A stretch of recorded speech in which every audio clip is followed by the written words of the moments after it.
7 Dirty Words. The Life and Crimes of George Carlin. By James Sullivan. Narrated by Sklar. Copyright 2010 by James Sullivan. This unabridged audiobook is published by arrangement with Da Capo Press, a member of the Perseus Books Group, and was produced in the year 2010 by Tantor Media Incorporated, which holds the copyright thereto. Warm-up. You had to laugh. In 20th century America, he went looking for the sublime and found only the ridiculous. How could any thinking person see it otherwise?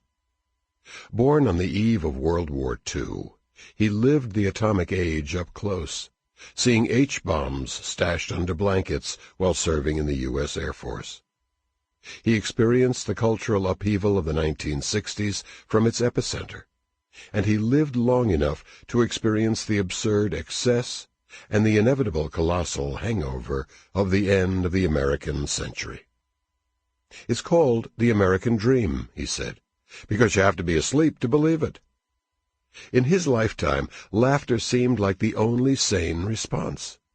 So George Carlin set about studying it and creating it. For 50 years, he may well have produced more laughs than any other human being. He also rubbed his share of people the wrong way. If he hadn't, he wouldn't have been doing it right. Carlin knew that comedy is meant to shock. Funny doesn't happen without a sense of surprise. And audacity, the courage to say what you mean, is critical to the art of making people laugh. Whether speaking truth to the powerful or telling fart jokes, comedians, by their very nature, deal in taboo. Comedy bends the rules. Humor, wrote an early scholar of American popular culture, is a lawless element. Every comedian is a scofflaw, wrote another, who could be charged with breaking and entering, with breaking society's rules and restrictions, and with entering people's psyches.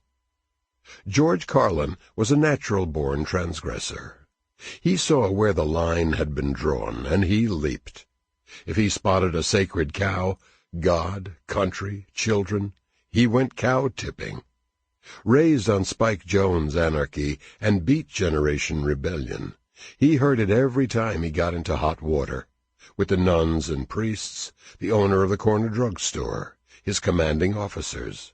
"What are you, a comedian?" Yes, he was. Sample complete. Ready to continue?